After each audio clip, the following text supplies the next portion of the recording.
Hey, everybody, and welcome to AWS Security Live. I feel like it's been a little while since we last saw each other, but I'm really happy to be here. Security Live is a show, if you're not familiar with us yet, I hope that you are, where we talk about all things security in the cloud. And we talk about some of those security challenges and how we mutually solve them with our AWS partners. I'm one of your co-hosts, Ryan Orsi, and I'm a security specialist partner leader here at AWS, joined by my other fabulous co-host, Mr. Rob Hale. Hello, sir. Hey, how you doing? Doing all right. Good to see you. It's been a while. Awesome. And you, great to be here again, and our audience is keen to go. So, as Ryan said, Rob Hale, I lead AWS's security partner business in EMEA. So I work with our partners and our customers to solve for security challenges in the cloud. Who have we got today? We always have, as you know, audience, we always have some amazing partner guests. So, Ryan, who have we got today? We are not alone. We are with Rubrik, who's here to talk to us about cloud cyber resilience, a topic I'm personally enthusiastic about. I really want to know what's going on in the world of cyber resilience. So, Matt from Rubrik, I think you are backstage. Hello, sir. Oh, yes, there you are. Welcome. Hey, how are you, folks?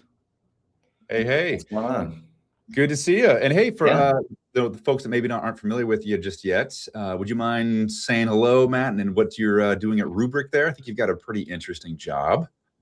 Sure. Yeah. Thanks, Ryan. Appreciate it. And thank you, everyone, for joining the show. My name is Matt Castriotta. I'm Rubrik's field CTO for our cloud go-to-market. I've been at Rubrik for almost 8 years now. Worked in scaling our go-to-market around data center, SaaS, unstructured, and now in the cloud realm. So that's good, Right good to be with you. Field CTO. So tell me, Matt. Besides while you're answering that one, Matt, about field CTO duties, but everyone watching, we'd love to know in the chat where you are watching from. We tend to get people from all over the planet, which is awesome here. A lot of interested people on security topics. But Matt, field CTO, I take it you're the tip of the spear, what's coming, the trends, what's happening out there in the wild, and what Rubrik sees, what you're doing about it. Yeah, so I look at the role as sort of spending my time in 3 different buckets. The first is external marketing, things like Security Live and being on these types of shows and representing Rubrik on these. Obviously working directly with our sales team on progressing opportunities through the pipeline.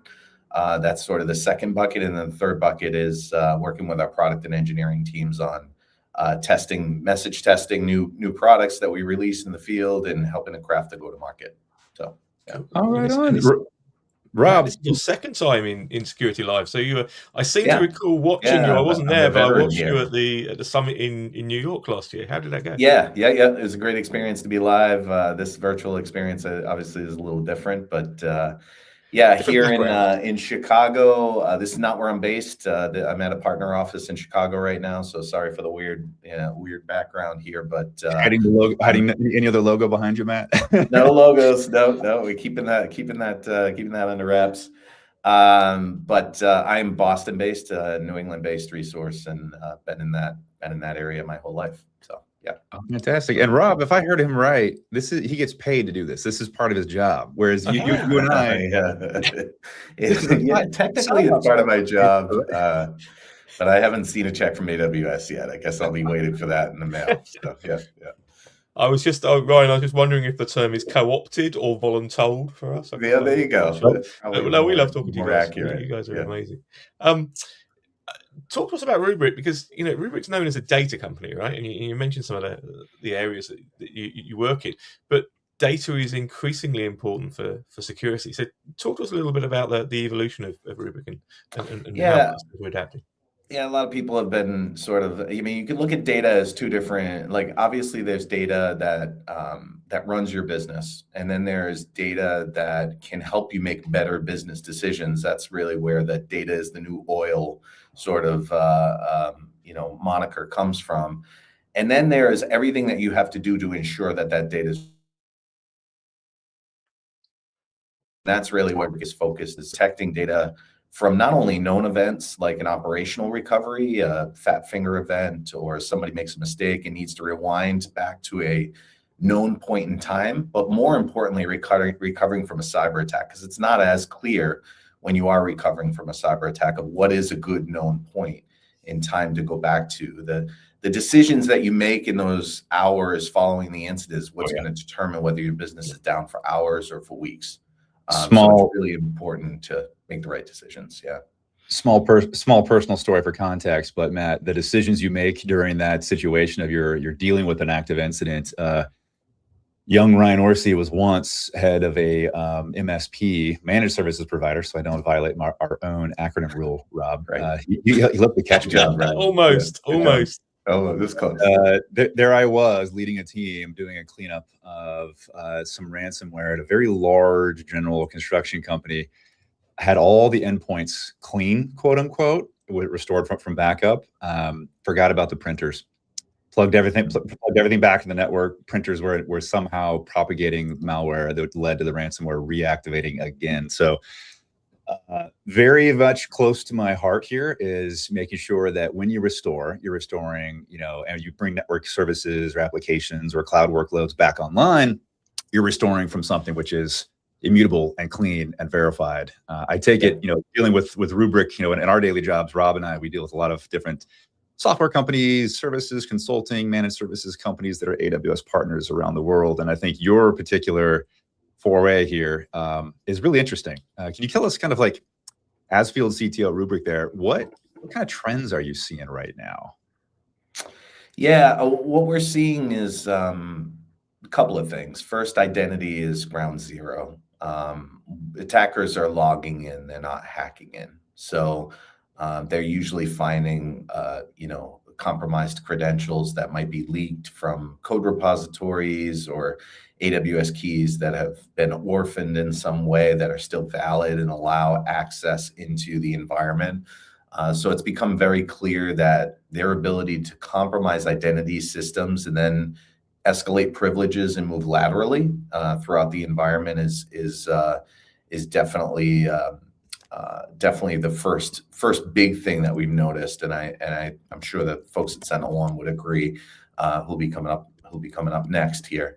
The second thing that we've noticed is that breakout times are becoming much sooner. And what is breakout time? Breakout time is the amount of time it takes for an attacker to escalate privileges and then move laterally throughout the environment. That's measured in minutes nowadays rather than hours as it used to be, or even days. So their effectiveness once they gain access into the identity platform is getting much tighter. And the reason being, I think, is a lot of that reason is driven by AI, and attackers use AI to advance their own capabilities, just as we use AI to increase our productivity. So it's definitely a changing landscape. Attacks are happening with increasing frequency and moving much more quickly. So the impact. Yeah, and the reconnaissance and the weaponization. If you look at the cybersecurity kill chain, we've been talking about this for a little while. I mean, as far as people have been doing cybersecurity, they've talked about the kill chain of sort of the stages of an attack. As usually it's from the perspective of a human being, like a nefarious version of Rob Hale out there in the UK, deciding what he's going to sniff an application or a network for vulnerabilities, find a vulnerability, try to exploit it, deliver that payload, then, as you say, break out to your initial entry point into elevated permission sets and moving to other machines or other applications. That's now not just a human persona doing that, is it, Matt? No. It's intelligent AI that can be used for nefarious reasons. I mean, obviously, it's a very powerful kind of technology that's out there in the world.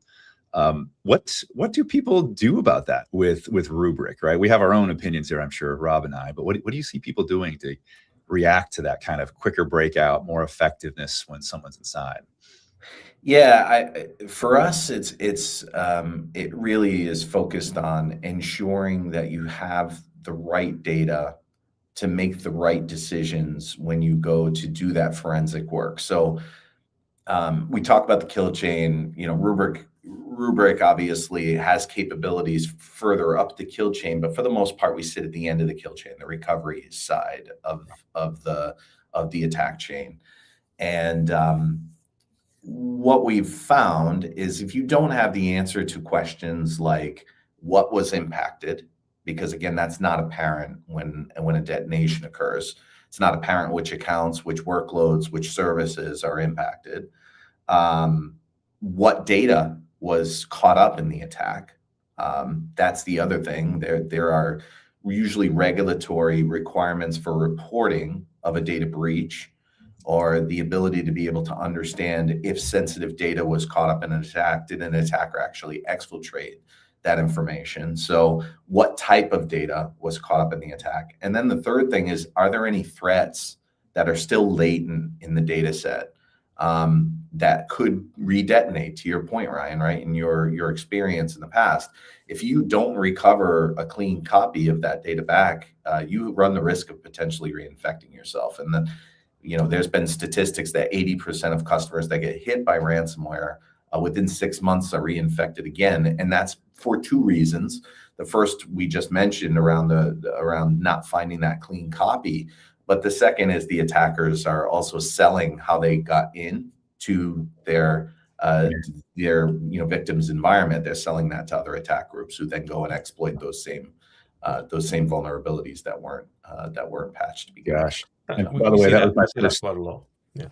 Oh, sorry. I was going to say that, for those watching, that was my first 36-hour all-nighter cleanup. I'm not going to tell you the year because it'll age me pretty bad. Yeah, that was. And the key thing for that as well is that was probably your first time, right, in terms of that response motion. And for a lot of customers, the first time that they're attacked, that's where they find out if things break. Right. And so, it's really, really, and you mentioned earlier around the anatomy of the attack, and the anatomy of attack is often not, to breach, whether that's through credentials or through a vulnerability, and then immediately attack. Normally, it's a slower attack. They put a bit of a drop of malware in there to reconnoiter or to download payloads. As you say, right. They could then be selling that access and selling services on the dark web. And often that's the kind of things that get embedded either in systems or data. And so it's really, really critical that when you're doing this, kind of that your backups and your systems are immutable and they're clean, as you say. But it's that muscle memory in terms of how do we recover from this? Do we actually know what's going to go wrong, what to look out for? And whenever I talk to our incident response folks and our security folks and our customers as well, that's a key area is practicing. So when you're breached is not the time to be doing something for the first time. That's exactly you right. need that kind of constant drilling in terms of either red teaming, purple teaming, or whatever the desktop exercises you go through to make sure that things work. And when they do break, what's your playbook to resolve that? Yeah, and a couple of things there. That the continuity playbook is different than a resiliency playbook. So if you have a playbook around DR or business continuity, that's a very different playbook than I have a cyber attack and I need to bounce back from that. So making sure that organizations distinguish between those two things is really important. It's critical that organizations practice. And when Rubrik talks about like the three main, we'll call it sort of identity domains within an environment, right? Because identity domain separation is how you achieve an air gap in the cloud, ultimately, right? Credential isolation, identity domain separation. Your production workloads are going to live in one identity domain. Your backups should live in a different one. And then your IRE should live in a different one, right? So you have the ability to test mass recovery at scale in an isolated recovery environment, which is an IRE. So no acronym alert there. I did qualify it eventually, got around to it. Nicely done. I was like, get him. Okay. Yeah. So anyway, like ensuring that you have identity domain separation such that if an attacker were to gain access into a particular identity domain, they wouldn't be able to move laterally into those other parts of the environment that are critical to recover from. If you don't have backups and your backups live in the same identity domain as your production data, and your production data is impacted, there's a good chance your backups are going to get impacted too. So that's really the sort of those three areas that we talk about, and yeah, to really bring your point home, Rob, practice, and have a place to do it.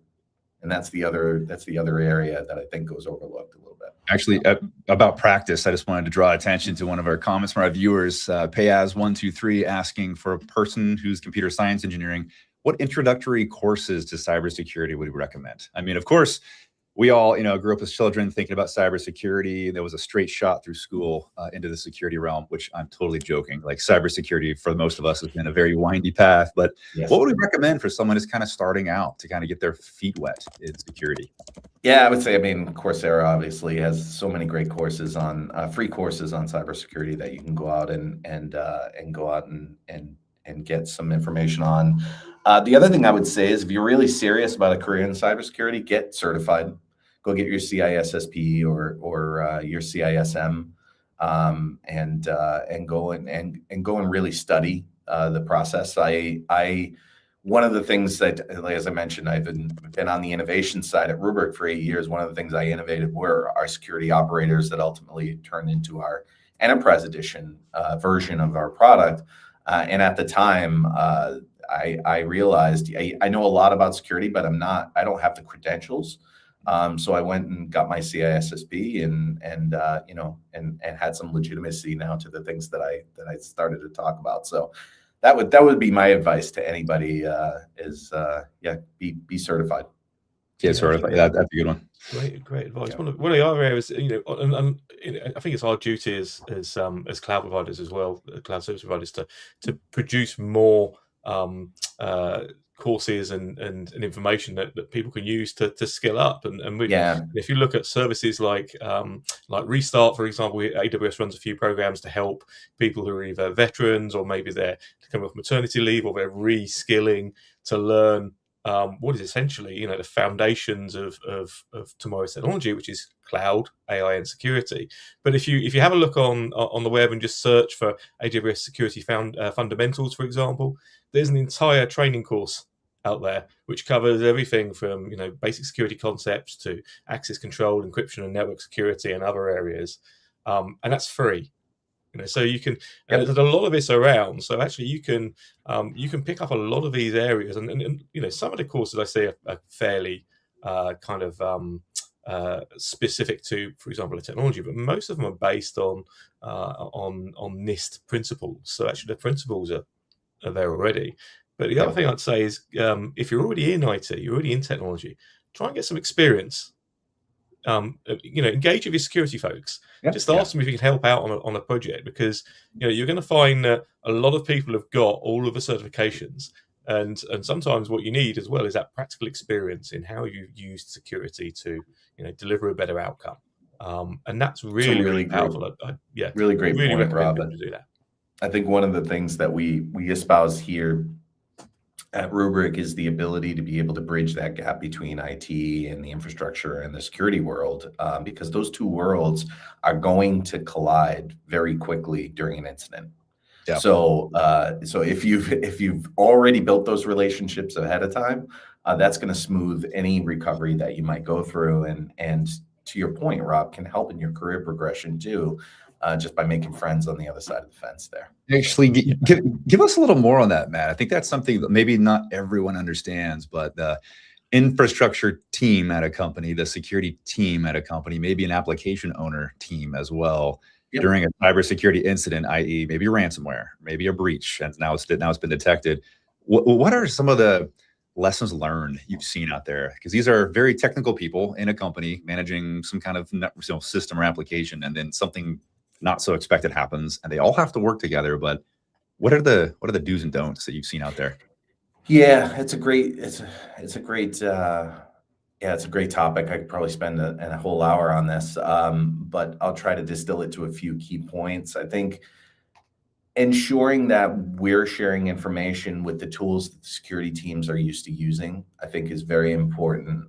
Infrastructure folks are passing forensic information over to the security teams into their SIM or their SOAR, so that their SIM being security information and event management, and SOAR being security orchestration and recovery. I think it is.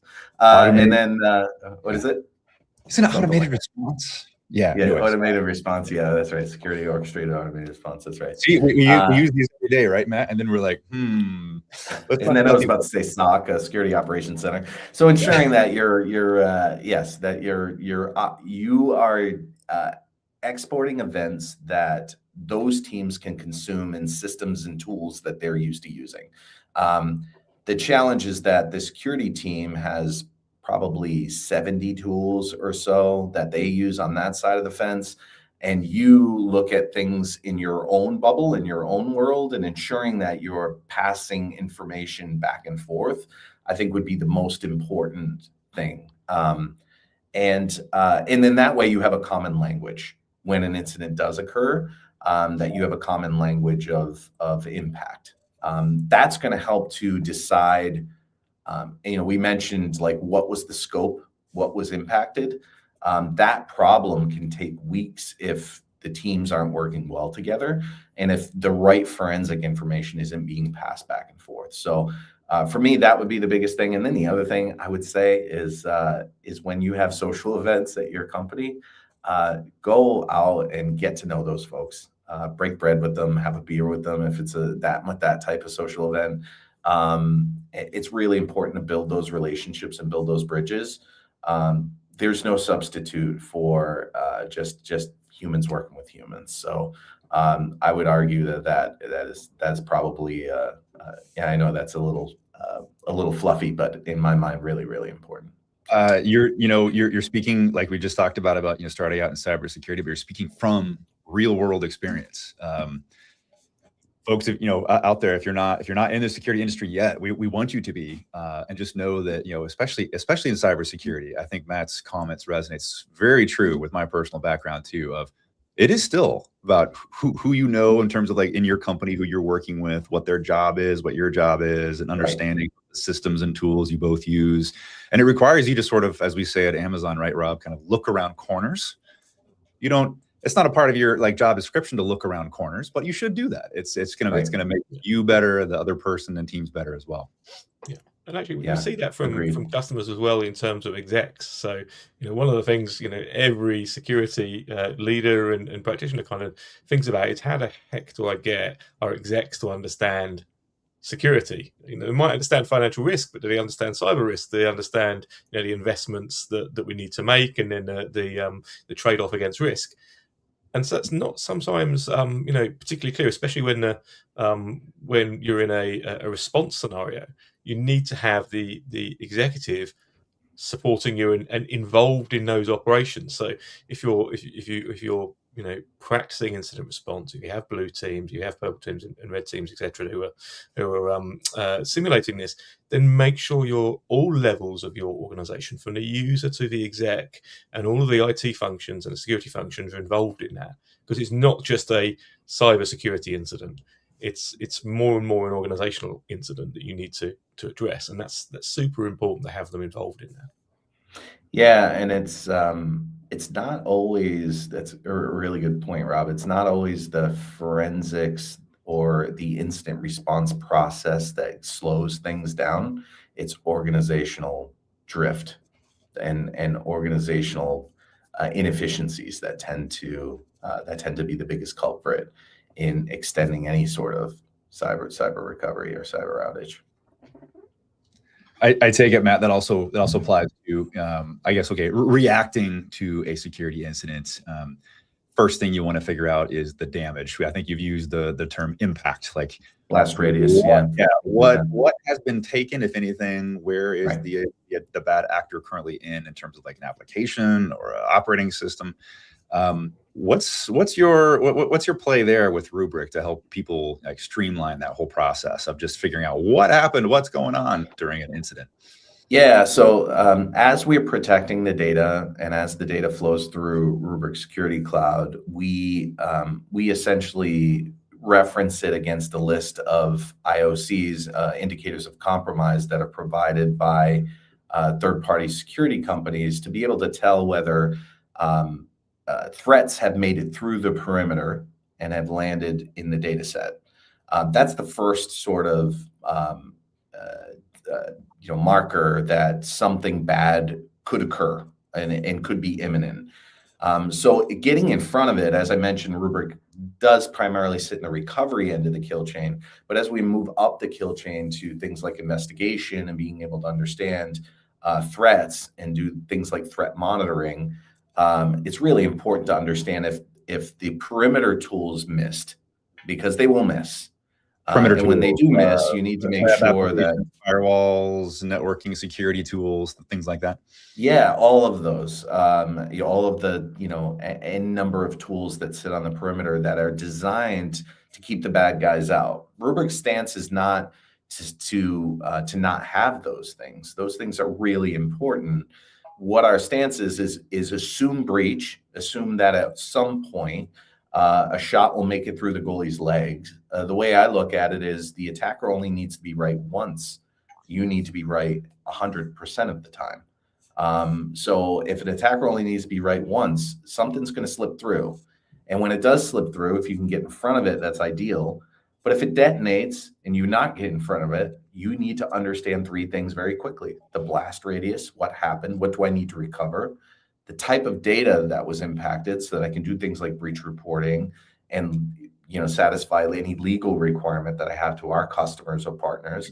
And then the last piece is being able to do a safe recovery, not to recover the malware back into the system. And Rubrik has all of those capabilities essentially built into the backup and recovery workflow, pre-calculated clean recovery points, and the ability to understand the type of data that you have and who has access to it. So hopefully you're building a good governance model ahead of time. And least privilege is the way to limit damage when an attacker does gain access into the environment, ensuring that they don't have access to the things that are crown jewels in your organization. So all of those things play into this concept of protection and resiliency. And yeah, those are the things that Rubrik focuses on. So it's important that Rubrik is able to integrate with other security tools. Absolutely. in order to collect these indicators of compromise, which are their log entries, right, or activities, right, Matt, that says something suspicious might have come in from IP address X or user identity Y, accessed application something that looks suspicious or was not a part of their usual daily hours of work. Those kind of things you're also analyzing in the system. Absolutely, because the challenge with any security program is access to the data. That's the longest pole in the tent to any security program.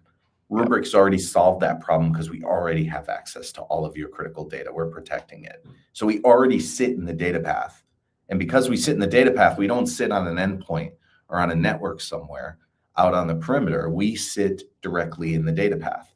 So if we can pass information about what's happening to the data to partners like SentinelOne who are coming up and CrowdStrike and other folks that might sit on the perimeter, that's going to make their ability to be able to lock down an endpoint or lock a particular identity that might be doing suspicious things. That's going to give them much more power and much more information and forensic information about making those decisions.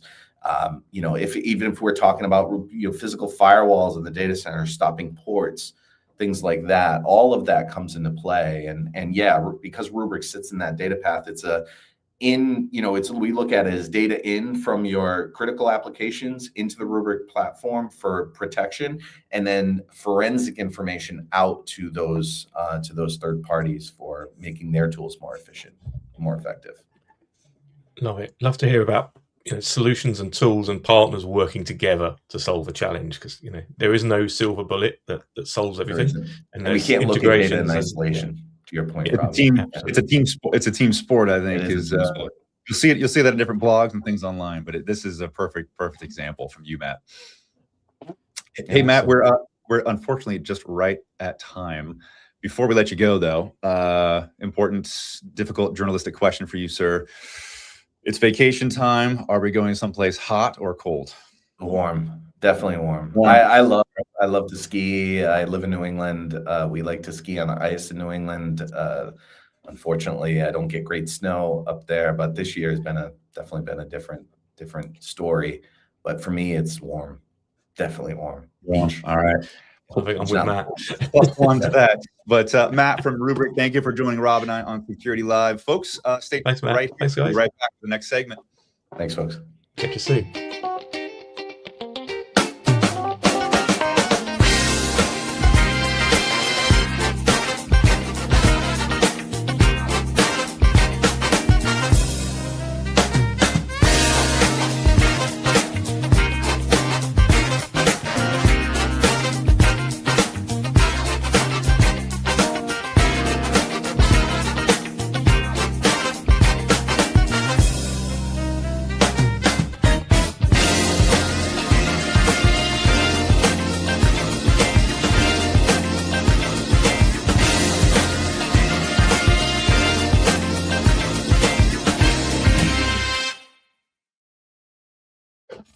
Good morning, good afternoon, possibly good evening. Welcome to AWS Security Live. My name's Rob Hale. I'm one of the co-hosts here. I lead AWS's security partner business in EMEA. As ever, I'm joined by an awesome co-host. This time we have Ryan. I'm sure everyone recognizes you, but please introduce yourself. This is your show slot, Rob. This is like the EMEA European friendly time slot. Thank you for having me on here. Ryan Orsi at AWS. I run a team of security partner specialists and AI security specialists as well here. I get to work with companies and customers all around the world alongside Rob here and his team, looking into really interesting use cases, helping solve those security use cases with our AWS partners. Glad to be here, my friend. Yeah. Awesome. And as you know, we have viewers from around the world, and we're broadcasting every other week. I think it's 3:00 currently, GMT. 4:00 if you're in Europe. In the US, you guys are starting early at West Coast. You're 8:00. It's the first cup of coffee. It's 8 a.m. on the West Coast, US. You know what I've realized? This is the last episode before we reach the Twilight Zone, and the Twilight Zone is when you guys take your clocks forward like 2 weeks before we do. So don't ask us in about 2 weeks. Don't ask what the time is. We'll have no idea. But anyway, I digress. We have as ever an amazing guest to talk with. We have SentinelOne, as you probably heard in our previous episode. So who've we got from SentinelOne, Ryan? Brett Roberts, are you there? Where are you, man? I'm here. Hey, how's it going? Brett, welcome. Good day. How are you all doing today? Fantastic. Awesome. We're doing well. We've had an espresso. We're all ready to go. And what are we talking about today? We've I know SentinelOne, worked with you guys for a long time, but maybe our audience don't. So tell us a bit about yourself, Brett, and also what SentinelOne are all about. Yeah, absolutely. I have to start with, this is my second time doing Security Live, first time virtual, which I like because Ryan, last time I did Security Live with you, I was about 2 feet shorter than you on the chair when it was live. I said on a phone book. It's a tactic. Yeah, need a few phone books. But now with virtual, I kind of literally level the playing field here. So I look just as tall. So loving that. But no, nice to be back. Excited to be back. Thank you for the opportunity. I'm Brett Roberts. I'm also based out of New England. So, double back-to-back New England presenters today. But I have the best job. I lead a team of partner SEs at SentinelOne that focus on our technical relationship with AWS. So all things, how do we build and integrate and kind of create these joint differentiated solutions to... Did you get busted? Did you get busted? What did I get busted for? I was just trying to think about that. Was it SE, so Solutions Engineer? I think that was... It might have been SE, Solutions Engineering. Wow. Hey, yeah. Sorry, Brett. Our production team is on the board. But so lead everything from how do we co-build and build differentiated solutions to then bring that to market for our customers and kind of help bring that into the mainstream and the next generation of cybersecurity. So super boring job, obviously. You must have plenty of time to play golf. I'm kidding. Actually, Brett Yeah. worked very close with some of our folks, and I can vouch for the amount of technology that you have to stay up to speed on. AWS technology, other technologies, SentinelOne's, intellectual property. You all have a very interesting job, in terms of like tip of the spear on what to be looking out for, how to respond, react to it, and get ahead of the adversaries out there. Brett, we've been talking quite a bit about AI, shadow AI, in day-to-day conversations here at AWS with different partners and companies, customers that we're talking to. A lot of talk about, I just want to know who's using it, what they're using, what are they sharing with these models. I think SentinelOne has a lot going on there in that space. Is that a good place to start? Yeah, absolutely. I mean, SentinelOne does a ton of things across kind of the entire footprint and landscape of cybersecurity. One of the things that we're super focused on is how do we help organizations secure AI? It's an interesting data point. So last month alone, 1 billion people accessed ChatGPT. I mean, that's incredible for an application that wasn't even around 3 years ago. That adoption rate is just a really indicative of just how much AI has grown and how everyone's using it across all aspects of their daily life and work life as well. And so when you have more and more people using it, you have this new frontier of organizations trying to understand how do we actually get insights and visibility into what they're using, what are they using it for, what are some of the prompts that they're doing, and this is kind of that idea of shadow AI. I think it's kind of the evolution of shadow IT from maybe 5 or 10 years ago. Now it's shadow AI, and with the rate and the usage of and the availability of AI, I think it's such a more monumental problem for organizations and specifically CISOs and CIOs to get a handle on. Yeah, and of those billion users, my father is one contributing. As of last month, he figured out what ChatGPT is, and he put it from the million to the billion mark. That's perfect. Yeah. But I'll add my parents in there as well. They've my mum was talking to me about discovering something the other day. So it's really interesting. But this is actually something that you mentioned it as well. CISOs and CIOs and our IT and security leadership are kind of wondering, what are their users doing, and are they using AI? What type of tools are they using? Are those tools secure? And then you go into okay, how are they using those tools? Are they using them with with data, and what's that data? Who has access to it? What's in the data? Those are kind of questions that a lot of customers are asking, and is what's the right approach to address that? Is it to to ban all AI until you can have a super secure compliance system, or is it to open the floodgates and let it happen, or maybe something in between? What are your thoughts? Yeah, I think it's absolutely not ban AI, right? Today, I think anyone who comes with the proposal of let's ban AI as the way to secure our organization isn't going to be in a position of leadership much longer. That's not something that organizations can afford to do, because their competition is using AI to help grow their business and help be more relevant. So you have pressure from the board, CEOs, the business leaders to adopt AI as quick as possible. And so CISOs have to balance supporting those initiatives and supporting that demand and the rate of adoption to be competitive in the market with how do I mitigate risk? How do I ensure security? How do I kind of provide those controls, visibility, and governance into that? So it's definitely a hybrid where we can't just open the floodgates, because we do need to make sure that we are mitigating those risks and controlling it, but we can't ban it as well. So CISOs are struggling, and this is really their dilemma is if we have to move at the rate of the business, but we still have to provide those enterprise level security solutions to not just gain visibility, which I think most organizations today, if you ask someone like, what are your employees using for AI for the workforce, most organizations aren't going to be able to answer that with any definitive answer, right? But it's not just visibility, it's how do we govern it and then proactively remediate if there is some sort of prompt or some sort of usage of AI that could create data leakage or prompt injection or any of these types of malicious or just things that will impact the business and provide risk. How do we cut that off before it actually happens? So it's really where organizations need to get to, but at the same time, supporting the growth and the needs of the business.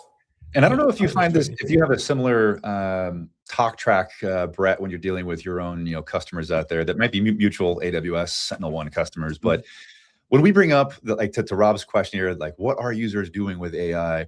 We first try to find 3 universes of AI application use cases, and we try to find which one the conversation should be steered towards. And those 3 would be AI that answers, which would be typical like chatbots or code generators or content creators. It's responding to prompts from a user like my father looking for a new TV and what TV should I have, right? It's just responding back. That's AI that answers.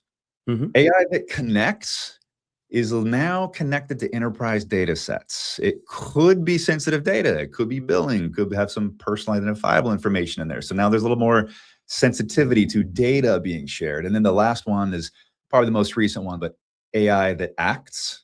So it's acting on its own. Now we're talking agents making decisions, acting on its own.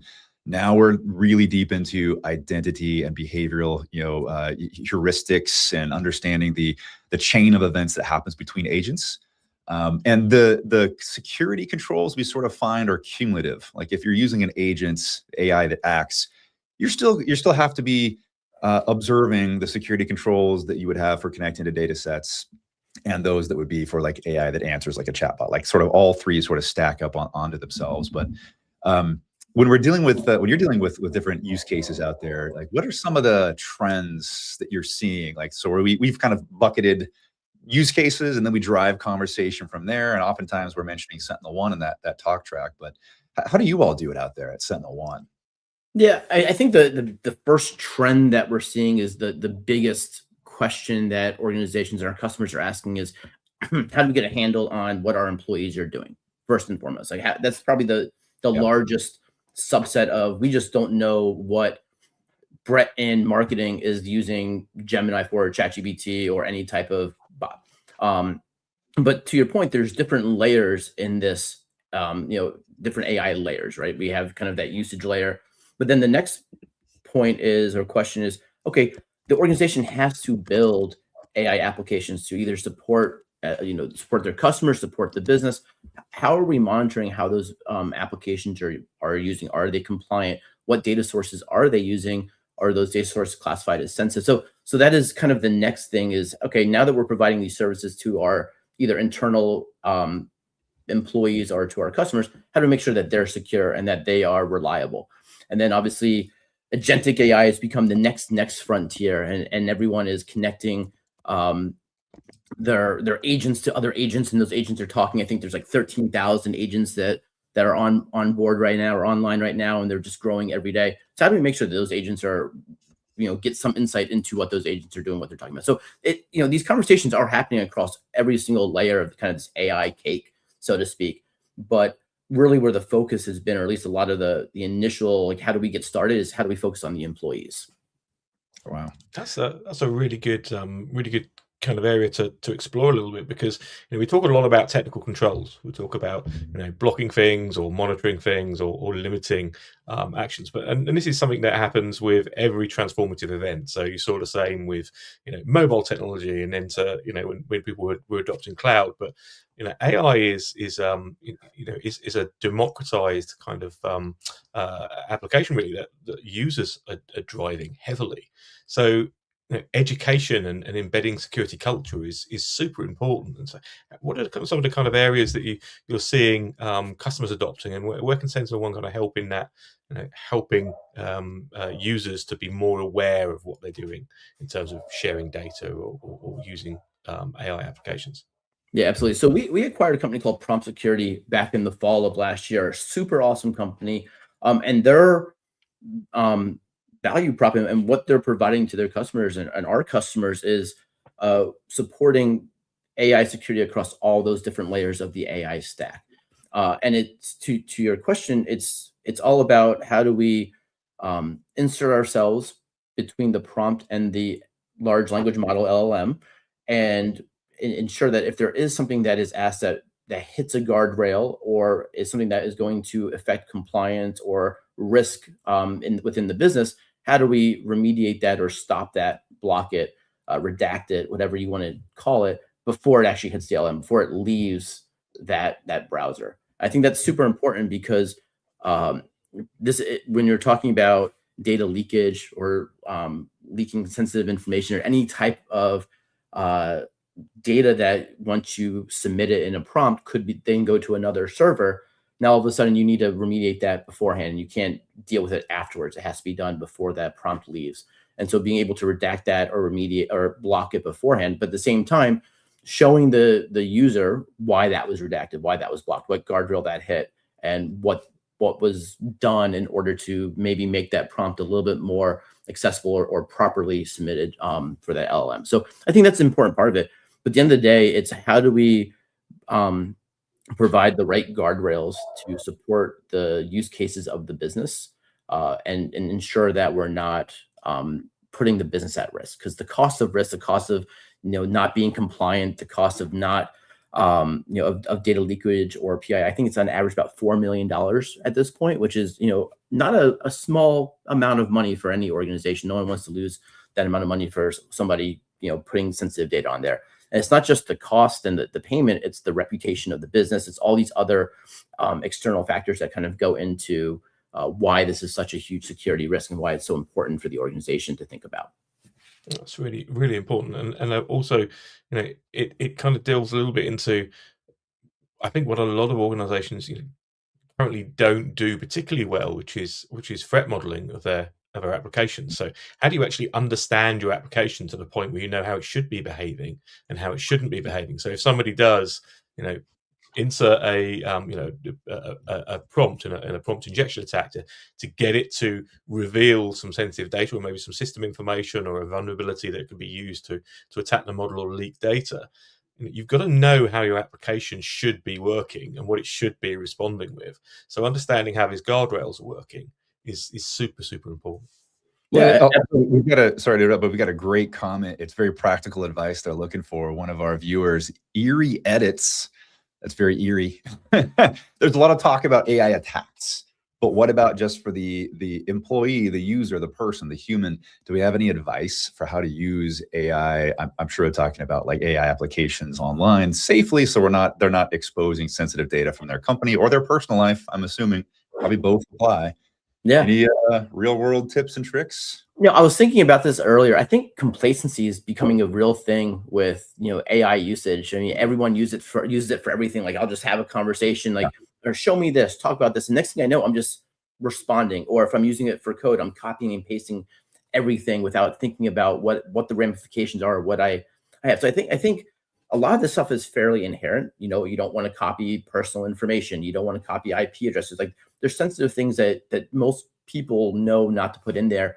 And maybe early on, people were redacting that or a little bit more sensitive to what they're sharing with these, AI assistants. But I'll be the first one to say it. I think as you get more and more used to it and you use it more and more in your daily life, compliance of, okay, I'm just going to copy and paste this. Let's get on to the next question, or let's get the answer so we can move on, is a real thing. And that's when I think you start to see a lot more people start to leak information or leak sensitive information, or just start to share things that they probably shouldn't be. I think I talked about this last time I was on, but I saw a Reddit thread where someone was walking by one of their employees' terminals or computers, and they were just copying and pasting the entire databases with all the keys and values from the entire database into an AI assistant and asking questions of it. And obviously that's a huge no-no. There was a lot of personal information in there, but I think that goes into, would they have done that if that was the first or second time they were ever using an AI assistant versus they're using it all the time in their business. I go back to what I tell my family here too, is it's the same rule as social media, at least in my house. You don't give names, addresses, phone numbers. Anything that identifies a human being, that should be one of your triggers. Maybe I should not have this conversation with this AI bot. The second piece is think about that kind of data for your own company. If you're talking about at work, what could be a company's intellectual property? It is contact information. It is sales records, code, right? Sometimes it's code if it's not open source. But anytime you feel if it trust your intuition. If it doesn't feel right, it's probably not. You probably shouldn't be doing it. Yeah, absolutely. And I think this is where like prompt security is so impactful in the market, and why it's so important, because there's so many different things across so many different areas that we do need to apply guardrails to. And if you're in highly regulated industry, there's even more things. But being able to apply natural language guardrails, or even toggle specific guardrails that are aligned to specific compliance structures and frameworks out of the box, instead of having to really build all of that yourself, helps organizations get going a lot faster, and really provides that broader set of security wrapper and guardrails around what organizations or what people be using these AI assistants for. So I think that's a super important piece. Yeah, and you mentioned kind of helping with using basic language, using common language, and that's almost democratizing security, because if you've democratized the use of the application, and this is what's going to happen with human nature, right? Everybody's going to want to get stuff done faster. They're going to start to use agents. They're going to start to connect those to data sources to get things done. And so some of the culture and education piece is to raise awareness of, what is the data you're linking to? Who's running the agent? Is it off to a SaaS service? Is that a secure service? Who's it run by? Has it been scrutinized by your security folks? And so a lot of that is really important in terms of just make sure people are aware that this data is sensitive. And once you give it to an agent, you need to kind of almost think about agents as digital toddlers. The more access you give them, and the more data you give them, if you don't have the right controls, the right guardrails in place, then potentially they're going to do things that you didn't quite intend them to do. They're crafty. They're going to try to get on walls. they're going to try to get to that candy no matter what, because you told them go ahead and grab a candy bar. There's obstacles in the way. They're going to go figure out how to get that candy bar. Also, just another great comment in the chat from Juan Padilla Roa. I think they're asking about OWASP, OWASP. Goodness graciousness, I don't know what that stands for. Terrible of me. But there is something called, the top 10 OWASP vulnerabilities for LLM, or large language model applications. And there's a new one for agents. You might want to check that out. It covers these 10 most risky areas that you should be looking at as a company. SentinelOne's probably looking at it as well. I bet they're checking all this to make sure that their software and their tools and processes meets and address all of these use cases. We at AWS do the same thing for our own AWS security services. But there's things like data poisoning, model poisoning, where attackers try to submit information via prompts to poison the data to get a unintended response back. There's things like model theft, of trying to actually get access to the underlying model information. So I personally think it's good to have a bar that's like a security bar that defines at least 10 big use cases that we should all be aware of as a security industry, and make sure that everyone's product addresses those 10. They can address it differently, but at least that we can say we are watching the same high other areas. Yeah, I think industry standardization, or at least getting to that point, especially when you're at this new frontier, is super important, and kind of everyone's at least working towards or talking off the same sheet of music. And I know something that we're doing with AWS, and when we think about how does prompt security kind of sit in between the applications being built in Bedrock and the LLMs that Bedrock provides, how do we kind of align what we're doing with prompt security to OWASP and those core tenets, to make sure that we're hitting as many as we can, or as many that make sense for those specific use cases. So I think it's super important. And I think, having that kind of guiding principle just helps organizations understand what the risks are, and how vendor software helps protect them against those. Yeah. And we talk to customers a lot about this. We talked from, early on in the stages of planning around scoping, the application and the model.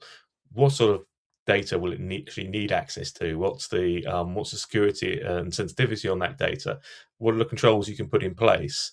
And then you can layer the OWASP, things like LLMs or OWASP 10 for agentic, kind of on top of those, to provide the technical controls as well as the policy controls. So we've mentioned some of them, but things like, what do you do if somebody has an overly privileged identity, so they can access things they shouldn't be able to access? Or even thinking more in the kind of human context, can you exploit the trust that somebody places in an agent. So if you've given an agent access to everything, well, actually, could you, are you placing too much trust in that agent to perform an action? Yeah, and Matt talked about it on the last show, but like data is super important. Like that is the oil, right? That drives everything. But being able to understand what your data sources are and classify them, and then be able to again go back to this idea of correlating across all these different planes and all these different data sources to be able to correlate against. Okay, what's this model accessing? Okay, and then what's the classification, and should that model have access to that?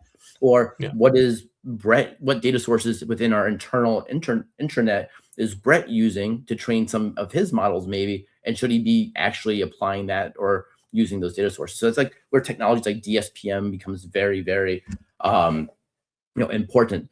So I think as soon as I said it, data security posture management. There we go. Got it. I'm 2 for 2 today. It's one of those things where you can say it a million times, then you have to think about what does it actually stand for, right? So I think that's where it becomes super interesting too for organizations to be able to classify the data across their entire footprint and know what exactly the risk exposure and that these models are incurring when they're being pointed to these data sources.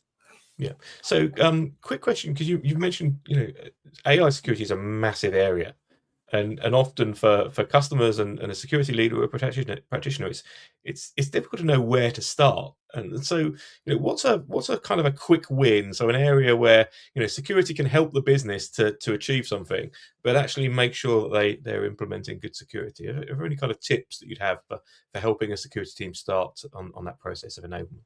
Yeah, absolutely. I think 2 things come to mind very quickly. The first one is, how do you just do a quick risk assessment of what exposure your organization has? So SentinelOne and Prompt Security have an AI risk assessment that you can take.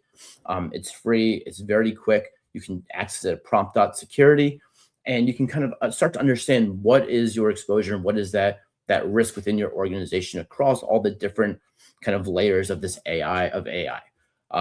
I think that's a great place to start if you don't have anything today. I think the other thing is where can you get quick wins with just the probably the most important part or the most used part of within the organization for AI, which is how do you kind of get visibility into what your employees are doing, and how can you actually say to the business or to compliance and regulatory bodies, I know exactly what models my employees are using. I know what prompts are. I know that they're not doing anything that's outside of compliance. So being able to kind of implement that solution first, and then from there grow into how do you apply that to engineering teams that are using that for code generation, or the dev teams that are building AI applications, or even agentic uses as well. But I think those are really the first 2 places to get started. And the good news is that Prompt has a very simple, easy to use solution to both get that risk assessment, but then also start to apply this to your employees, where employees can deploy the prompt agent either through browser or through a natural like MDM agent, and then mobile device management. I saw you, Ryan, there. And then start to and then that data is fed back to a centralized console for the security teams to see in one pane of glass, one dashboard, all the usage, all the different models, and some of that descriptive and diagnostic information that's associated with AI for employees. And Brett, speaking of that, we've got another great question. This one's from our Twitch user, I believe, Ice Night Vapor. That's one of the coolest handles I've seen. But there was a situation, human error right here, where production data was inadvertently removed, and it was because of a infrastructure of code templates being automated through AI. And they're asking here, what are some guardrails to prevent this, production data being removed? I would personally argue, hey, for something that has potential, like the command classification, if the command can take something offline, you should probably put a human verification step in your process. Like that's number 1 for me. Like there still is human in the loop here. And then test. You should be testing things like this before you go do it in production. But you have any quick advice before we wrap up? I completely agree. I think whenever you have something that's still mission critical, human in the loop intervention or human in the loop oversight is super important to just ensure that you're not going to be taking down the business with what you're doing with AI. So 100% agree. Yeah. Well, just go back to what Juan said in the comments. OWASP top 10. I think it's the last one. I think it is number 10, but it's rogue agents. So what do you do when your agents or your model, diverges from your intended behavior? And that's the digital. Sorry, I can't even talk now. That's the digital toddler analogy. So if you give something the tools, you need to make sure there's, just something that's going to, supervise and make sure those tools are used correctly. And I think that's your prevention and visibility. It's the most important thing. How do you prevent it, but how do you also provide visibility into it? So check out that QR code that's on the screen right now. You can see a really cool demo of Prompt and how you can use that within your organization. And kind of, my recommendation is to get started, check out Prompt on the marketplace, and you can learn more there.